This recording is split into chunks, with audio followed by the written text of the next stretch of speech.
everybody. I wanted to talk to you about my favorite camera of right now, and that is the Polaroid Now. Unironically, yeah, it's got the word now in the title. So just to go over a few things, this camera is very simple. It's at an affordable price compared to other cameras on the market. This one is priced to where it's really accessible. Now that's relative, but in terms of being able to afford one of these, they cost actually less than many Instax cameras. So if you were considering an Instax camera, this may be a good alternative to check out so that you can get different type of photo. And I know a lot of people really want that square format. And so the square format is hard to achieve with an Instax camera. And if you want that, if you want the photos that look like they're from a Polaroid, you've got to get a Polaroid. So what is great about this camera, aside from the fact that it comes at a really nice introductory price point that is accessible to many, the design is brilliant. It's really reminiscent of the old Polaroid cameras, but it also has a new modern and sleeker approach. So we've got rounded corners instead of the really hard, sharp corners that we had on some of the older Polaroid cameras. And the lines are a lot more rounded and curved. It's a lot more sleek looking. And we also have a lot of color choices. So that's what's cool about this camera is you can go with the classic, like I did, the classic white here, or you can choose a different color. It's entirely up to you.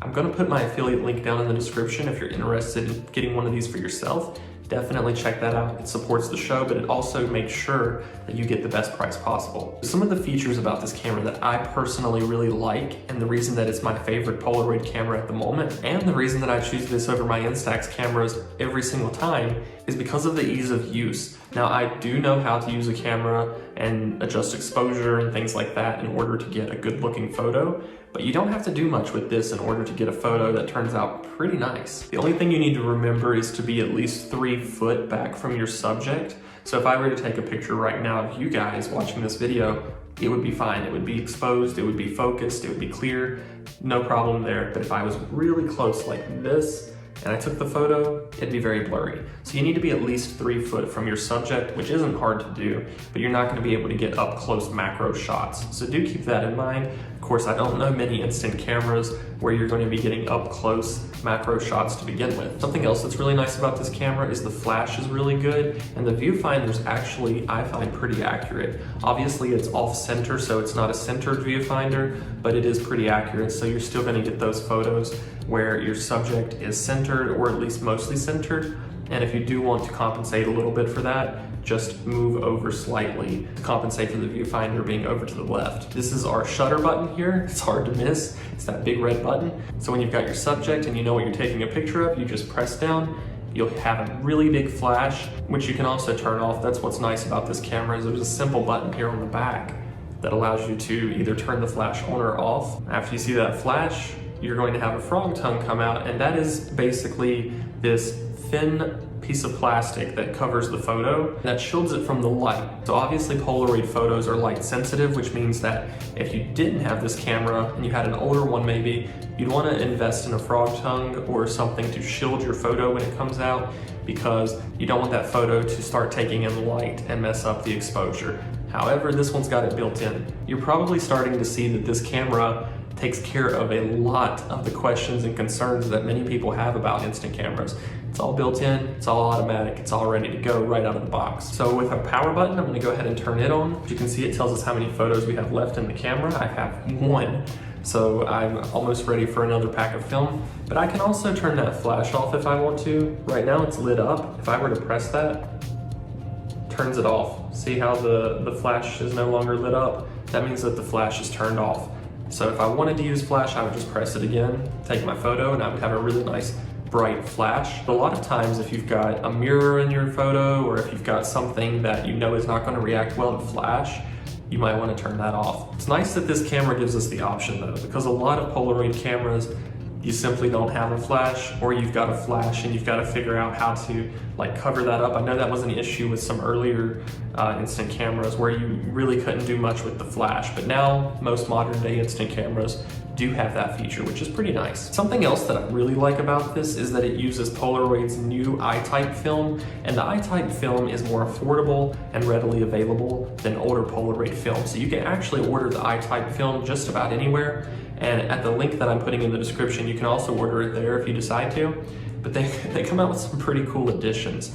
I know in the past there's been Peanuts like Charlie Brown, there's been Baby Yoda, Star Wars Mandalorian films, so there's some pretty cool films that come out for the Polaroid Now and I-type cameras that you're not going to get for older devices. When you want to take the film out, which I'm not going to do because I've got that one exposure left and I don't want to ruin it, you just press this button over here on the side and it releases sort of, it almost looks like a hinge here. It will release that and you just pull your film out and insert a new pack. Pretty simple process to do that, and just like everything else on this camera, it's very easy to use.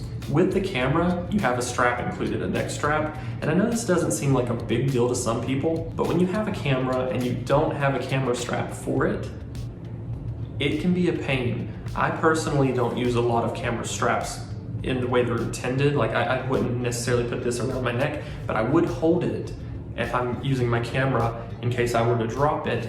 So even if you're not wanting to like wear your Polaroid around your neck, I get that. It's not for everybody. It is a really cool option though that you have, but it's nice to have something to hold while you're taking your photo in case you were to drop. Because while this is made of pretty high quality plastic materials, if it were to drop, there's so many components inside of a camera that there's no guarantee it wouldn't break. And that's with any camera that I own. I don't really have, aside from some really old SLRs that were made out of metal, I don't really have any cameras that if I were to drop them, I could say that they wouldn't break. And that's just simply because there's so much going on inside of a camera. That's any camera you buy. But it is something to keep in mind that you've got that camera strap included, so you don't have to go and try and find one that'll fit and work. It comes with everything you need to get started. You do need to get you a pack of film though. And film for this is going to be a little bit more expensive than Instax film, and you're gonna get fewer shots. But I think you're gonna like the results that you get. Because this does take the regular size Polaroid camera photos, you're going to get that classic square Polaroid size. The problem with Instax is they're never going to be able to replicate that. I dream all the time that Instax will someday come out with a camera that is remotely close to that size, or maybe even slightly smaller or slightly bigger. But all they've given us so far are cameras that are quite a bit smaller. You can get that square format with an Instax camera if you buy an Instax Square. I personally feel like if you're going for that square format, you might as well just go ahead and get yourself an authentic Polaroid camera. Once again, be sure to check out that affiliate link down in the description. If you don't already have a Polaroid camera and you want the absolute best price on the Polaroid Now, it's gonna get you that. If you like cameras and film photography and just cool products in general, be sure to hit that subscribe button. I'd love to have you be a part of this channel. Give this video a thumbs up if it helped you out in any way or it just provided you a few minutes of enjoyment. Enjoy your cameras, and I'll see you guys later.